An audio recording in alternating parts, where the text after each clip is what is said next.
Now remember, to change our loadout, we need to head over to the shooting range and specifically into the armory, and then interact with this table right here. Now on the loadout screen, of course, there's going to be so many things we can customize and change, but let's consider the mission briefing we just looked at for the gas station level and make a loadout specifically for that mission. Again, you're probably going to do this for every single mission based on the briefing and the information that you get. So if we remember, the briefing said the suspects are probably not wearing any armor and they just have small caliber guns like 9mm semi-automatic pistols. So knowing that, we definitely don't need heavy armor because this is just going to slow us down for no reason. So let's go ahead and throw on some light armor and let's just cover front and back. Now there are 3 different types of plates that we can wear, and the easiest way to think about this is from left to right: lighter, medium, heavy. Ceramic is more durable at the cost of movement speed. Kevlar is not as durable, but you will move faster. In this case, we know the suspects don't have any big caliber weapons, so we're probably fine with Kevlar. Now directly below that, we can see our primary ammunition and our sidearm ammunition, and even though we haven't picked a rifle or a pistol yet that we're going to bring with us, it said the suspects are most likely not going to have armor, so I'm only going to bring 1 magazine with armor piercing rounds just in case we do come across a suspect that happens to have armor, and I'm going to just bring more JHP rounds because this is going to put down suspects not wearing armor much more effectively than armor piercing rounds would. Same with our sidearm. I'm going to do 1 magazine of armor piercing rounds and 1 magazine of JHP rounds so we have that flexibility. Now quick side note, when it comes to selecting your armor, the armor that you select is going to have an impact on how much equipment and how much ammo or magazines you can bring with you. Since we have light armor, we can have 13 slots. If we had a stab vest, we'd have 15 slots. And if we had heavy armor, we'd have 11 slots. So right now we have light armor, which gives us 13 slots, and we've made some selections on ammo type and ammo capacity. As you can see, we have 5 primary magazines and 2 secondary, but let's actually go back to our loadout, and right here under munition slots, we can click into that and get an overview of exactly what's taking up our 11 of 13 slots. So again, we have 5 primary magazines, 2 secondary, which is a total of 7 out of our 13, and it looks like we have 1 stinger grenade, 1 lockpick, and 2 wedges. Now what you select here will also be mission dependent and preference, but let's make sure we actually use all our slots here. So let's get rid of these wedges, and we'll bring a lockpick gun just in case there's any locked doors. We'll be able to open those quicker. Let's bring a taser in case there is a non-compliant suspect. Let's grab 2 flashbangs. You know what? Let's do 3 flashbangs, and we still have 1 slot left. So let's grab a extra magazine for our sidearm. So as you can see, we have 13 of 13 slots. Our vest is now filled out, and I'm pretty happy with this. 3 flashbangs is pretty good. We have plenty of ammo, and we also have a bit of utility just in case we need it. So now we have our 13 slot light armor, Kevlar material, coverage on front and back, and we've used all 13 of 13 slots, bringing plenty of equipment and ammo for this mission. Now before we decide what primary and secondary to bring, let's take a look at our tactical slot here, and in this case I have the mirror gun selected, which we already kind of know how that works. That's going to allow us to look under doors to peek into other rooms and kind of help with our plan. But if we didn't want that, we could bring a tactical shield,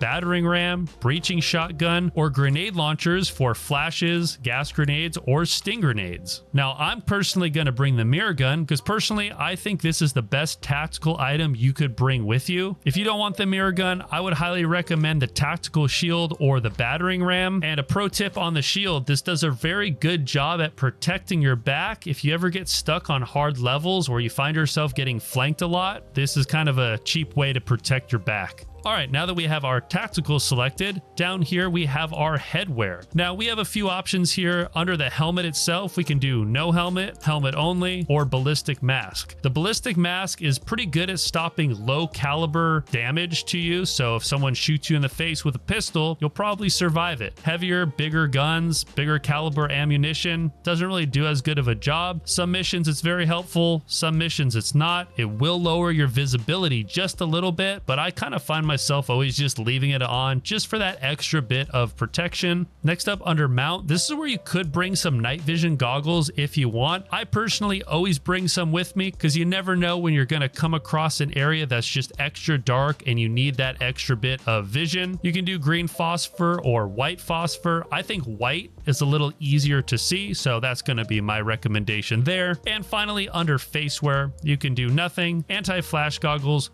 or gas mask. Now, if you do a gas mask, you won't be able to use the ballistic mask as well. So you're gonna have to pick one or the other. In this case, I'm gonna use anti-flash goggles because I've been known to misthrow a grenade every now and then, and I don't wanna blind myself. All right, now that we have our armor and munitions, our headwear, and our tactical all set up, let's actually finally pick a primary and secondary weapon. Let's go ahead and start with our secondary here. Now, starting with our secondary, we can actually click the picture of the gun itself, and we have a few options here for secondaries. All of these are going to have their pros and cons, and honestly, a lot of them are preference. I'm always a fan of the G19 or the USP. Right now, I've been playing a lot with the USP, so pick your favorite. I'm going to just stick with the USP. Now, under attachments, every gun is going to have a few different options. I'm going to go ahead and select the RMR dot. I just like the way that looks. Next, under the muzzle, I personally like using a suppressor on all my guns, so I'm going to use the Obsidian suppressor. Over here on the right, it's a little cut off because I'm playing on a widescreen monitor, but it's going to show you the buffs or debuffs that certain attachments are going to use. In this case, the suppressor is increasing muzzle velocity, accuracy,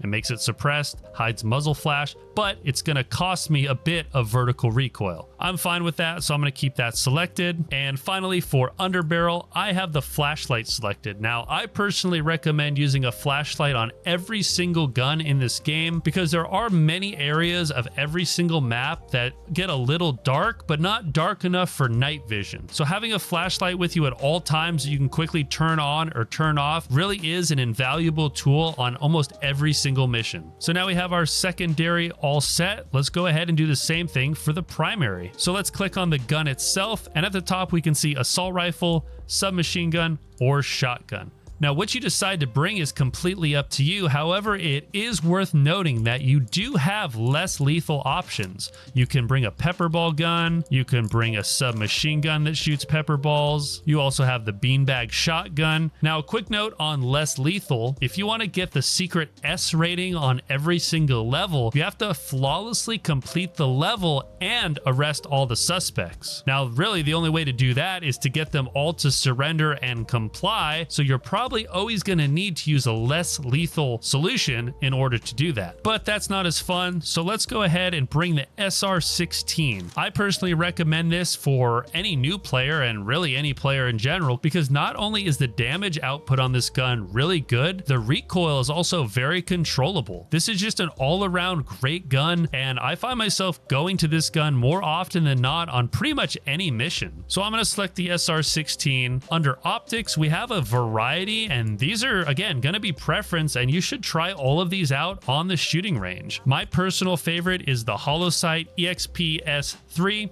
so I'm going to have that one selected. Under muzzle, again, I like suppressors. I'm going to select the suppressor. Under barrel, I like the angled grip or the combat grip, but I lean a little bit more toward the angled grip. I just find it a bit more useful. And finally, under over barrel, again, I'm bringing a flashlight. I have a flashlight on every gun at all times, and I use it more than anything else in this game. All right, now that we've customized every single slot, I'm going to actually save this, and I'm going to name this gas station. That's almost spelled correctly. Now with this preset saved, anytime I attempt to play the gas station level, I can just go select that preset and I have a pretty good baseline. Yeah, maybe I'll make some tweaks here and there depending on how I'm going to play the level, but at least I have a pretty good starting point. Now that we have a loadout for ourselves, if we click where it says self, we can see Alpha, Bravo, Charlie, and Delta. And this is where we can do everything again, our entire customizable loadout, but this is going to be for our AI teammates. So yeah, it does take a little bit of time to customize these and set this up in a very specific way based on your strategy. For example, the way that I set this up for most missions is I have Alpha and Bravo kind of as my heavy riflemen. They all have heavy armor, lots of ammo. They both have shields. They both have ballistic masks. And I use these as kind of heavy entry fraggers. Yeah, maybe it's not the most efficient because they're slow and clunky, but they're pretty good good at getting into a room as safe as possible. And then with Charlie